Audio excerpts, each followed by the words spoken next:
మధ్యప్రదేశ్లో దగ్గు సిరప్ మరణాలు కొనసాగుతూనే ఉన్నాయి. 24 గంటల్లో మరో 3 పిల్లలు ప్రాణాలు కోల్పోయారు. ఇప్పటి వరకు మధ్యప్రదేశ్లో కాఫ్ సిరప్ మరణాలు 21కి చేరాయి. నిన్న ఒక్కరోజే మధ్యప్రదేశ్లోని చింద్వారా, బేతుల్, పందుర్నాలో 3 చిన్నారులు చనిపోయారు. ఇప్పటి వరకు మృతి చెందిన చిన్నారుల సంఖ్య 21కి చేరింది. పిల్లల మరణాలపై మధ్యప్రదేశ్ ముఖ్యమంత్రి మోహన్ యాదవ్ విచారం వ్యక్తం చేశారు. ఇటువంటి సంఘటనలు నివారించడానికి క్షేత్రస్థాయిలో అధికారులు పర్యవేక్షణ చేయాలని ఆదేశించారు. ఈ సిరప్ కారణంగా రాజస్థాన్, మధ్యప్రదేశ్ రాష్ట్రాల్లో ఇప్పటి వరకు 21 మంది చిన్నారులు మరణించారు. ఇన్నాళ్లు పరారీలో ఉన్న కంపెనీ యజమానిని తాజాగా అరెస్టు చేశారు పోలీసులు. దగ్గుమందు అంటే భయపడేలా చేసిన కోల్డ్ రిఫ్ కాఫ్ సిరప్ ను తయారు చేస్తున్న కంపెనీ యజమానిని అరెస్టు చేశారు. తమిళనాడులోని చెన్నైలో శ్రేసన్ ఫార్మాస్యూటికల్స్ ఓనర్ రంగనాథన్ ను మధ్యప్రదేశ్ పోలీసులు అదుపులోకి తీసుకున్నారు.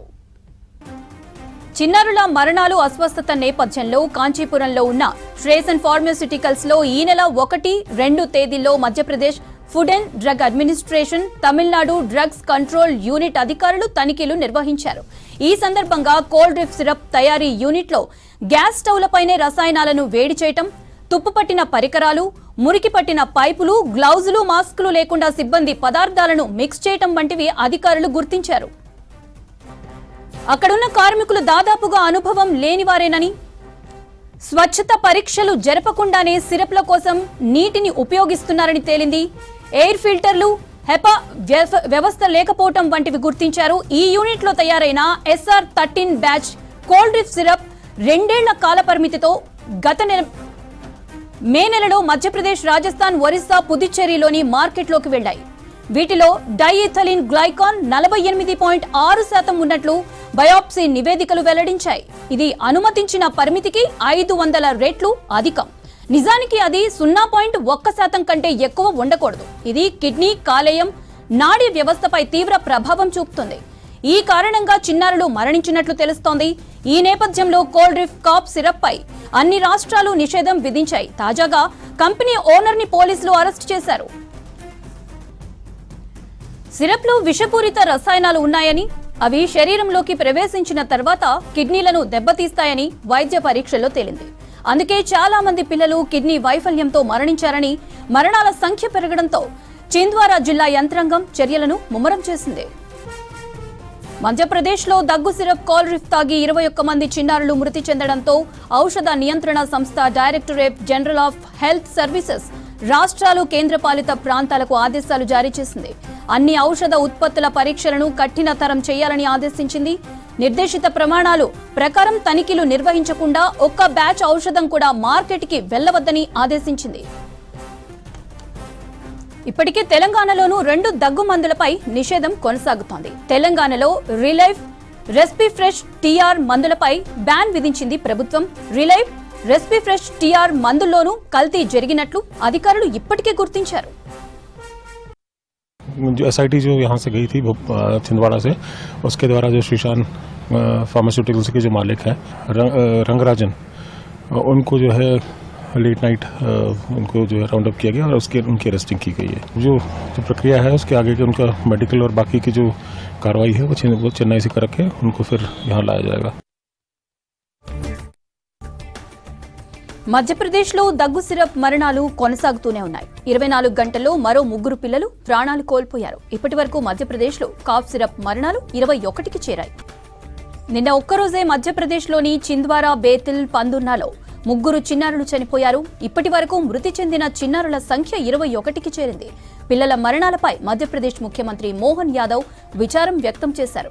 ఇటువంటి సంఘటనలను నివారించడానికి క్షేత్రస్థాయిలో అధికారులు పర్యవేక్షణ చేయాలని ఆదేశించారు.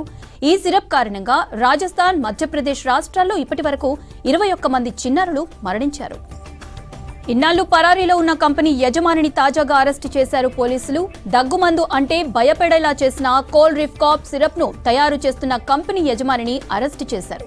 తమిళనాడులోని చెన్నైలో శ్రీసన్ ఫార్మాస్యూటికల్స్ ఓనర్ రంగనాథన్ ని మధ్యప్రదేశ్ పోలీసులు అదుపులోకి తీసుకున్నారు.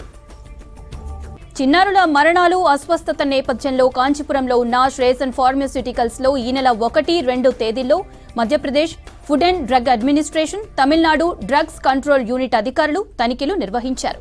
ఈ సందర్భంగా కోల్డ్ రిఫ్ సిరప్ తయారీ యూనిట్లో గ్యాస్ స్టవ్లపైనే రసాయనాలను వేడి చేయటం, తుప్పుపట్టిన పరికరాలు, మురికి పట్టిన పైపులు, గ్లౌజులు, మాస్కులు లేకుండా సిబ్బంది పదార్థాలను మిక్స్ చేయటం వంటివి అధికారులు గుర్తించారు. అక్కడున్న కార్మికులు దాదాపుగా అనుభవం లేనివారేనని, స్వచ్ఛతా పరీక్షలు జరపకుండానే సిరప్ల కోసం నీటిని ఉపయోగిస్తున్నారని తేలింది. ఎయిర్ ఫిల్టర్లు, హెపా వ్యవస్థలు లేకపోవటం వంటివి గుర్తించారు. ఈ యూనిట్లో తయారైన SR13 బ్యాచ్ కోల్డ్ రిఫ్ సిరప్ 2 ఏళ్ల కాల పరిమితితో గత మే నెలలో మధ్యప్రదేశ్, రాజస్థాన్, ఒరిస్సా, పుదుచ్చేరిలోని మార్కెట్లోకి వెళ్లాయి. వీటిలో డైఇథిలిన్ గ్లైకాల్ 48.6% ఉన్నట్లు బయోప్సీ నివేదికలు వెల్లడించాయి. ఇది అనుమతించిన పరిమితికి 500 రెట్లు అధికం. నిజానికి అది 0.1% కంటే ఎక్కువ ఉండకూడదు. ఇది కిడ్నీ, కాలేయం, నాడీ వ్యవస్థపై తీవ్ర ప్రభావం చూపుతుంది. ఈ కారణంగా చిన్నారులు మరణించినట్లు తెలుస్తోంది. ఈ నేపథ్యంలో కోల్డ్ రిఫ్ కాఫ్ సిరప్ పై అన్ని రాష్ట్రాలు నిషేధం విధించాయి. తాజాగా కంపెనీ ఓనర్ ని పోలీసులు అరెస్టు చేశారు. సిరప్లో విషపూరిత రసాయనాలు ఉన్నాయని, అవి శరీరంలోకి ప్రవేశించిన తర్వాత కిడ్నీలను దెబ్బతీస్తున్నాయని వైద్య పరీక్షల్లో తేలింది. అందుకే చాలా మంది పిల్లలు కిడ్నీ వైఫల్యంతో మరణించారని, మరణాల సంఖ్య పెరగడంతో చింద్వారా జిల్లా యంత్రాంగం చర్యలను ముమ్మరం చేసింది. మధ్యప్రదేశ్లో దగ్గు సిరప్ కోల్డ్ రిఫ్ తాగి 21 మంది చిన్నారులు మృతి చెందడంతో ఔషధ నియంత్రణ సంస్థ directorate general of health services రాష్ట్రాలు, కేంద్రపాలిత ప్రాంతాలకు ఆదేశాలను జారీ చేసింది. అన్ని ఔషధ ఉత్పత్తుల పరీక్షలను కఠినతరం చేయాలని ఆదేశించింది. నిర్దేశిత ప్రమాణాల ప్రకారం తనిఖీలు నిర్వహించకుండా ఒక్క బ్యాచ్ ఔషధం కూడా మార్కెట్కి వెళ్లొద్దని ఆదేశించింది. ఇప్పటికే తెలంగాణలోనూ 2 దగ్గు మందులపై నిషేధం కొనసాగుతోంది. తెలంగాణలో రిలైఫ్, రెస్పిఫ్రెష్ టీఆర్ మందులపై బ్యాన్ విధించింది ప్రభుత్వం. రిలైఫ్, రెస్పిఫ్రెష్ టీఆర్ మందుల్లోనూ కల్తీ జరిగినట్లు అధికారులు ఇప్పటికే గుర్తించారు.